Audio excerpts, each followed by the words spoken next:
Terima kasih Anda masih bersama kami. Bagi Anda yang baru saja bergabung, kami hadirkan kembali 3 berita utama pada pagi hari ini.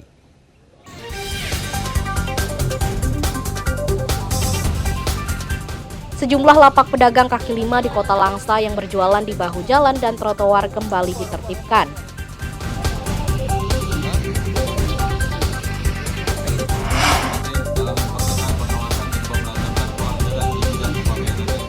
Penyelundupan belasan juta rokok ilegal melalui perairan Aceh digagalkan petugas Bea dan Cukai.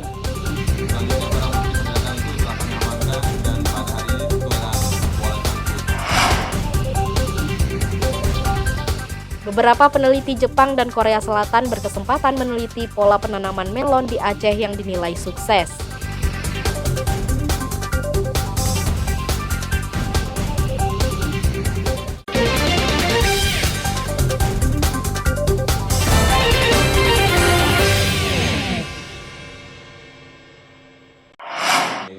Kemajuan bangsa kita. Teman-teman media, perkenan kami ke... Penyelundupan rokok ilegal melalui perairan Aceh masih marak. Petugas Bea dan Cukai Aceh menggagalkan penyelundupan 16 juta batang rokok ilegal yang dimasukkan melalui jalur laut di Kabupaten Aceh Utara dan Kabupaten Aceh Timur. Rokok ilegal disita petugas Bea dan Cukai dari 2 lokasi. Lokasi pertama di kawasan Kuala Cangkoi, Aceh Utara.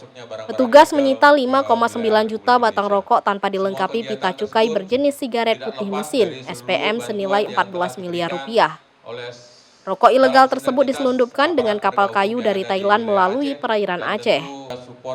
Sementara lokasi kedua di perairan Kuala Langsa, petugas menyita 10 juta batang rokok tanpa pita cukai berjenis SPM yang nilainya mencapai 23,5 miliar rupiah. Dari kedua kasus penyelundupan tersebut, negara dirugikan hingga 50 miliar rupiah.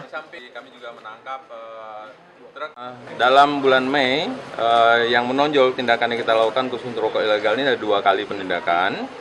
Yang pertama di kawasan Kuala Cangkui, di kawasan Luk Sukun ya. Kita menindak 5,9 juta batang rokok ilegal. Kemudian di tanggal 28 Mei kita juga melakukan penindakan di kawasan Kuala Langsa ya. Di perairan Kuala Langsa kita juga menegah rokok ilegal yang masuk ke perairan Aceh itu kurang lebih 10 juta batang. Jadi total hampir 16 juta lah dalam bulan Mei ini yang kita lakukan penindakan untuk rokok ilegal. Seluruh aparat penegak hukum.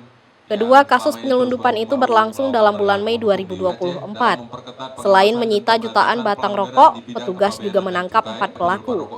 Barang bukti rokok selundupan masih disimpan di gudang kantor Bea dan Cukai Aceh dan akan dimusnahkan di pabrik semen Longa Aceh Besar. Tim Liputan melaporkan dari Banda Aceh.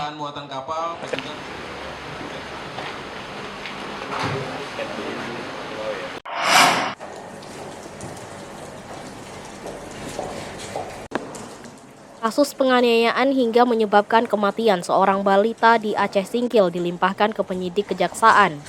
Bersamaan pelimpahan perkara, ayah kandung dan ibu tiri korban yang ditetapkan tersangka juga dilimpahkan. Tugas Satreskrim Polres Aceh Singkil melimpahkan perkara tersebut setelah seluruh penyelidikan dan penyidikan tuntas. Bahkan penyidik Polres Aceh Singkil juga sudah mereka ulang kasus penganiayaan balita yang melibatkan ayah kandung dan ibu tiri korban. Penyidik Kejaksaan Aceh Singkil akan memeriksa berkas perkara untuk menyusun dakwaan. Kejaksaan menargetkan dalam sepekan sudah bisa dilimpahkan ke pengadilan.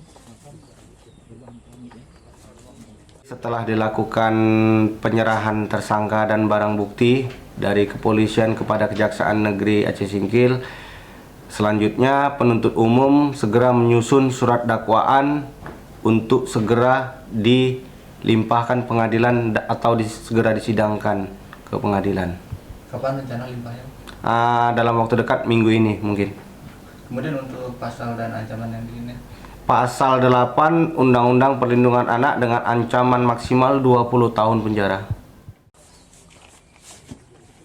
Warga Aceh Singkil dihebohkan penganiayaan seorang balita hingga meninggal dunia. Apalagi tindakan ini dilakukan ibu tiri dan ayah kandung korban. Kasus tersebut terbongkar atas laporan masyarakat dan korban terkait kekerasan terhadap anak perempuan berusia 5 tahun ke unit PPA Satreskrim Polres Aceh Singkil. Tim Liputan melaporkan dari Kabupaten Aceh Singkil.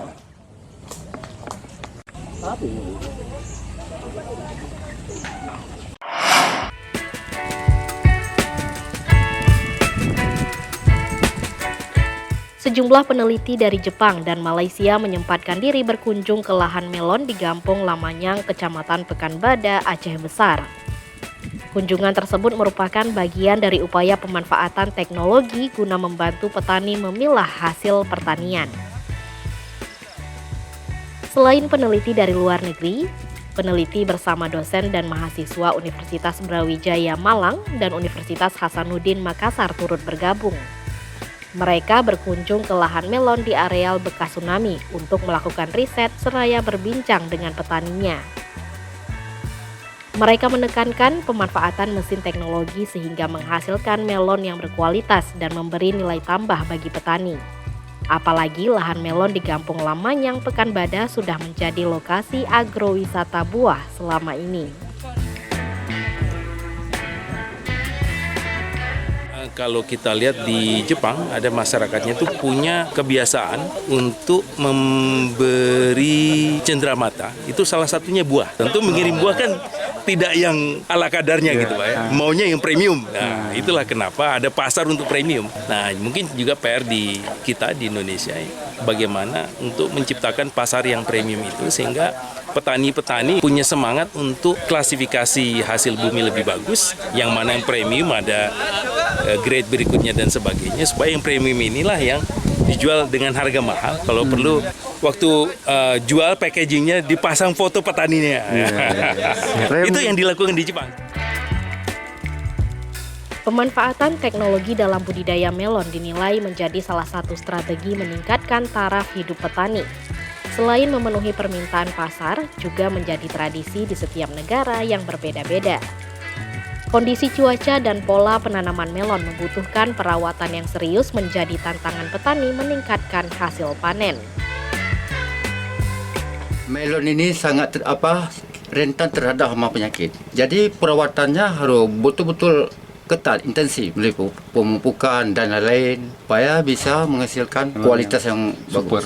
Kalau kualitasnya sudah okey, baru kita tingkatkan kuantitas. Sebelumnya melon ini kita buka untuk di sini untuk umum. Sementara ini kami nggak lagi buka untuk umum. Cuman kalau pendatang atau tamu yang datang tetap dilayani. Meski belum mampu memenuhi permintaan pasar, sejumlah petani di kawasan Aceh Besar terus berupaya menghasilkan melon terbaik atau premium. Lahan melon sempat ditelantarkan akibat cuaca ekstrem. Kini 7 hektar lahan kebun melon kembali dikembangkan. Selain mampu memenuhi permintaan pasar lokal, juga bisa meningkatkan pendapatan petani. Tim Liputan melaporkan dari Aceh Besar.